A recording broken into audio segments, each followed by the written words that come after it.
Welcome मेरे YouTube channel में जिसका नाम है श्रीनु एंड मम्मा। जैसा कि आप सभी जानते हैं गाइस, आज मैं आप लोगों के साथ बहुत इंपॉर्टेंट टॉपिक में डिस्कस करने वाली हूँ और वो इंपॉर्टेंट टॉपिक स्पेशली मम्मी के लिए है, जो टोडलर्स की मम्मा है उन सभी के लिए है। तो हमारा जो है वो प्रॉब्लम ये हो जाता है कि हमारा बच्चा अब धीरे धीरे बड़ा होने लगा है, जैसे कि 15-16 महीने से ऊपर होने लगता है। तो हम लोगों को एक टेंशन हो जाता है कि उसको पी ट्रेनिंग या पोटी ट्रेनिंग कैसे दिया जाए। तो आज की टॉपिक इसी मतलब आज का जो वीडियो है वो इसी टॉपिक के ऊपर है कि आप अपने बच्चे को किस तरीके से ट्रेन कर सकते हैं। मैं आज की जो वीडियो लेके आई हूँ वो पी ट्रेनिंग के ऊपर है। मैंने किस तरीके से श्रीनु को ट्रेन किया है और 1 महीने के अंदर ही श्रीनु इतने अच्छे से अपनी आदत को बदल चुकी है कि वो अब मेरे को खुद बताती है जब भी उसको पी होने वाला होता है या जब भी उसको पोटी लगती है। तो गाइज मैं बिल्कुल फैक्ट आप लोगों के साथ शेयर करूंगी, क्योंकि मैंने भी बहुत सारी वीडियोस देखी थी अपने बच्चे को ट्रेन करने से पहले और वो कोई भी वीडियो काम नहीं आई, क्योंकि आप अपने तरीके से ही बच्चे को ट्रेन कर सकते हैं। और मैं जिस तरीके से अपने बच्चे को ट्रेन की हूँ, मैं अपना फैक्ट जो है वो आप लोगों के साथ डिस्कस करने वाली हूँ। तो लेट्स गेट स्टार्टेड। मैं एक्चुअली में इस तरीके से एक कॉपी मेंटेन करके रखी हूँ आप लोगों के लिए, मेरे लिए नहीं, क्योंकि इसमें मैं ऐसे सारे टिप्स लिखते रहती हूँ जो भी मैं श्रीनु को जिस तरीके से मैं श्रीनु को कोई भी अच्छी आदत सिखाती हूँ। तो मेरे को ये लगता है कि कभी बाद में यदि मेरा मन किया और मैं उस टॉपिक में या किसी का क्वेश्चन आया और मैं उस टॉपिक में वीडियो बनाऊं, तो मैं इस तरीके से उस सारे टिप्स को आप लोगों के साथ डिस्कस कर सकूं। तो गाइस, पहला टिप जो है वो मेरा यही है कि आप अपने बच्चे को हर टाइम पैंट पहना के रखें। अच्छा, आप अपन एज की सबसे पहले बात कर लेते हैं कि मैं किस एज में श्रीनु को ये चीज़ें सिखाई हूँ। तो श्रीनु लगभग 1 ईयर श्रीनु को कंप्लीट हो गया था गाइस। मैं ये नहीं कह रही हूँ, मैं आज जो भी आप लोगों के साथ डिस्कस कर रही हूँ वो बिल्कुल फैक्ट बातें और जो मैं श्रीनु को ट्रेन की हूँ, जैसे मेरा एक्सपीरियंस है, मैं वही चीज़ें बता रही हूँ। तो मैं 1 ईयर के बाद ही श्रीनु को ये सारी चीज़ें सिखाई हूँ। 1 ईयर तक ऐसा था कि मोस्टली मैं उसको डायपर में ही रखती थी। डे टाइम पे भी मैं कभी कभी उसको डायपर पहना देती थी, बट अभी ऐसा हो गया है 1 ईयर के बाद ही मैं ये आदत सबसे पहले सुधार की कि मैं डे टाइम पे उसको डायपर पहनाना बंद कर दी। मैं सिर्फ नाइट में उसको डायपर पहनाती थी। तो अब मेरे लिए चैलेंज ये हो गया कि वो कहीं पे भी सुसु कर देती थी, कहीं पे भी पोटी कर देती थी। तो इस तरीके से मेरे को अब उसको ट्रेन करने के लिए एक आइडिया आया कि मैं क्यों ना हर टाइम उसको पैंट पहना के रखूं। पैंट पहनाने का रीज़न ये हुआ कि आप हर टाइम यदि बच्चे को पैंट पहना के रखेंगे तो हर टाइम आपको उस पैंट को उतार के उस बच्चे को बाथरूम में लेके जाना है और वहां अपने बच्चे को सुसु कराना है। इससे बच्चे को धीरे धीरे धीरे धीरे वो हैबिट होते जाता है कि मम्मा हर बार मेरा पैंट उतारती है और हर बार मेरे को बाहर सुसु कराने लेके जाती है। मतलब ये काम मैं एक्चुअली मैं आप लोगों को बता रही हूँ, ये मेहनत मेरे को 1 महीने करना पड़ा। मैं कंटिन्यू 1 महीने यही काम करती थी कि मैं कुछ भी कर रही होती थी, मैं घर में भी यदि मैं जिस भी काम में बिजी रहती थी, जैसे ही मेरे को लगता था कि नहीं यार आधा घंटा हो गया, अब हो सकता है श्रीनु को पी आ रहा होगा, आधे पौन घंटे के अंतराल में मैं ऐसा होता था कि तुरंत आती थी, उसका पैंट निकालती थी और उसको पी कराने टॉयलेट में लेके जाती थी, बाथरूम में लेके जाती थी।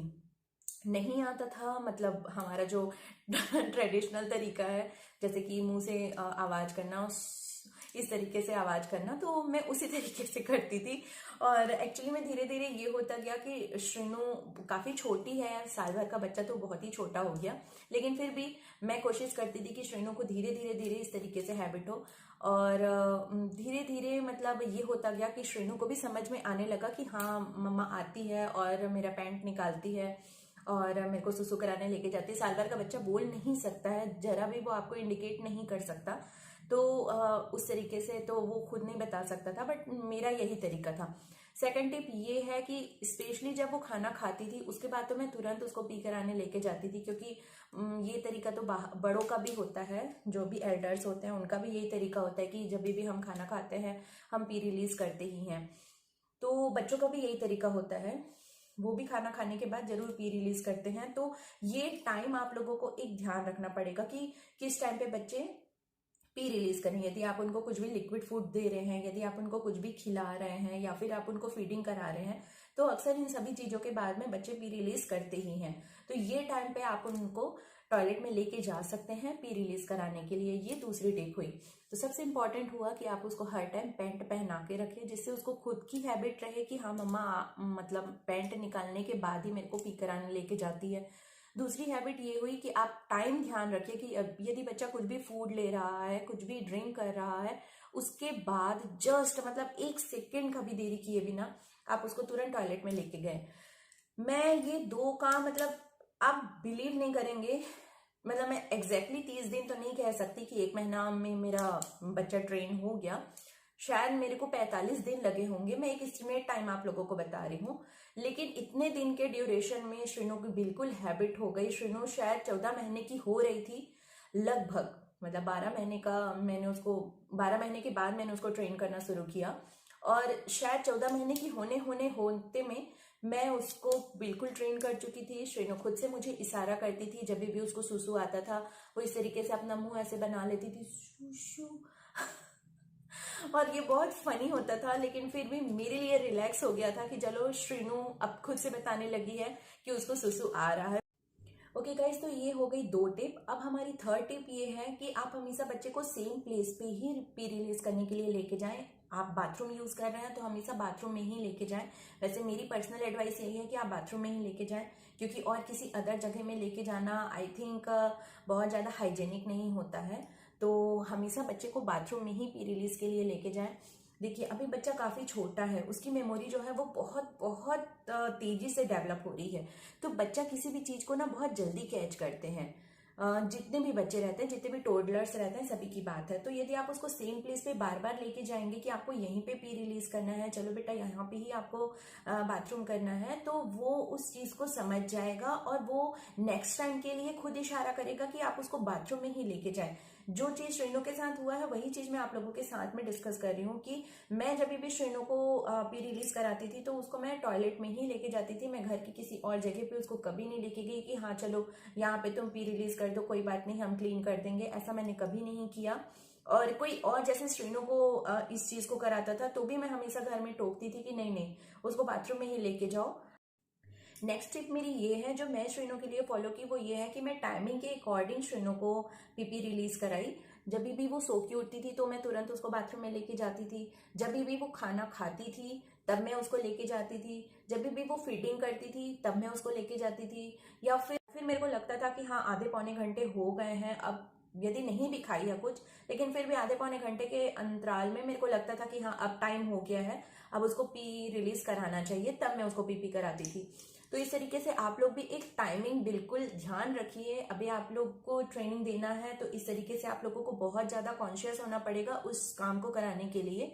जिस तरीके से मैं अपने बच्चे को ट्रेनिंग की, आज श्रेणु की बिल्कुल हैबिट हो चुकी है कि वो हमको बिल्कुल इंडिकेट करती है, तो शायद आप लोग भी इस तरीके से एकदम कॉन्शियस होकर यदि उस काम को करेंगे तो आप लोग जरूर सक्सेस पाएंगे। बार बार यदि आप सेम प्लेस पे लेके जाते हैं तो बच्चा भी इस बात को अंडरस्टैंड करता है कि उसको जब भी पी रिलीज करना है वो उसको बाथरूम में जाके ही करना है, उसको टॉयलेट में जाके ही टॉयलेट करना है। तो ये बहुत अच्छी बात हो जाती है और ये एक अच्छी हैबिट को धीरे धीरे बच्चा सीखने लगता है। और नेक्स्ट जो बहुत इंटरेस्टिंग है वो टिप ये है जो मुझे मेरी मम्मी से पता चला था। वैसे बहुत सारी अच्छी आदतें होती हैं यार जो हमको अपने बड़ों से पास ऑन होता है। तो वो आदत ये है कि मैं श्रेणु के साथ में बातें करते रहती थी। मतलब श्रेणु को एक वर्ड पर्टिकुलर मैं समझाने की कोशिश करती थी कि इसको सूसू कहते हैं, इसको पीपी कहते हैं, जब भी आपको ये आए तो आप हमको इंडिकेट इस तरीके से कर सकते हैं। तो वो धीरे धीरे धीरे श्रेणु को हैबिट होता गया। जैसे कि मैंने आपको पहले ही बताया कि मैं कभी कभी आवाज भी करती थी इस तरीके से, तो धीरे धीरे श्रेणु को वो दिमाग में उसके बैठता गया कि कभी भी उसको यदि सुसु आता है, कभी भी उसको पी आता है, तो वो खुद से सू मम्मा सू इस तरीके से बोलती है। तो ये आप लोगों के लिए एक टिप हो गई कि आप बच्चे के साथ एक पर्टिकुलर वर्ड को बार बार बोलो।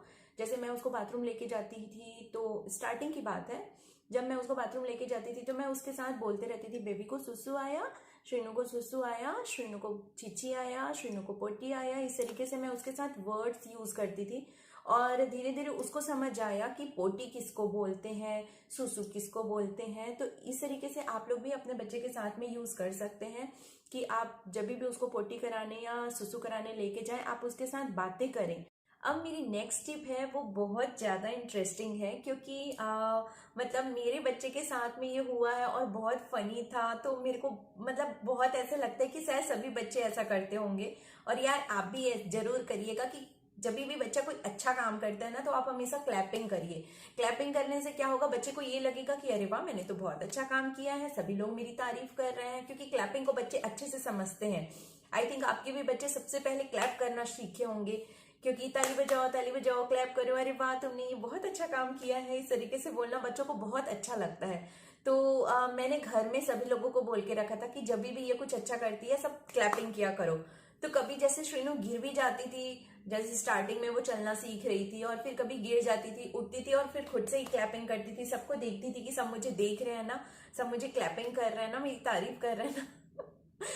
तो यार पी ट्रेनिंग के टाइम पे भी मैंने ये फॉर्मूला जरूर फॉलो किया कि जब भी मैं उसको वहां लेके जाती थी, वो पी रिलीज करती थी बाथरूम में, और मैं तुरंत उसके सामने ही क्लैपिंग करती थी कि अरे वाह बेटा, तुमने बहुत अच्छा काम किया।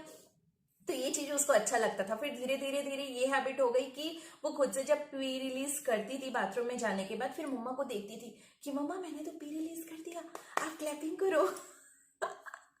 और इन सब के साथ एक और आपको फनी चीज बता रही हूँ। धीरे धीरे श्रीनु जब चलना सीख गई, तो ऐसा हो गया कि शायद हम आसपास नहीं रहे, अराउंड उसके नहीं रहे, और उसने इंडिकेट किया कि सू आ रहा है, अपना पैंट निकालने की कोशिश किया, बट हम नहीं रहे वहां पे, और उसने पी रिलीज कर दिया। मान लीजिए हॉल में कर दिया। ऐसा कई बार हुआ है कि हमारे हॉल में श्रीनु ने पी रिलीज किया, रूम में किया, बेड में किया। तो ऐसा होता था कि जैसे हॉल में उसने कर दिया, तो कभी हम जैसे देख ली कि अरे श्रीनु ने यहाँ पे सुसु किया है, तो हम मोक लेके आते थे, जो स्टिक वाला पोछा होता है, और उससे हम वहां पे क्लीन कर देते थे। अब श्रीनु को ये चीज समझ में आ गया, और वो जैसे ही पी रिलीज करती थी, जब चलना सीख गई थी, तो गाइज ये थी मेरी पर्सनल, एकदम पर्सनल फैक्ट एक्सपीरियंस, जो मैं आप लोगों के साथ में शेयर की हूँ कि कैसे मैंने अपने बच्चे को, श्रीनु को पी ट्रेनिंग दी है। मैं श्रीनु को इसी बीच में पोटी ट्रेनिंग भी दी हूँ, बट उसके लिए ये वीडियो बहुत लंबा हो जाएगा। मैं नेक्स्ट वीडियो जरूर बनाऊंगी उसके लिए। मेरी टिप्स आप याद रखिएगा, ये एकदम फैक्ट टिप मैंने आप लोगों के साथ में शेयर किया है। यदि आप लोगों को वीडियो अच्छी लगी तो आगे पास ऑन जरूर करिएगा, शेयर कीजिए अपने अदर फ्रेंड्स के साथ में, और लाइक कीजिए, शेयर कीजिए, सब्सक्राइब कीजिए। Thank you so much for watching my videos, and अपना प्यार इसी तरीके से देते रहिए। Bye, thank you so much.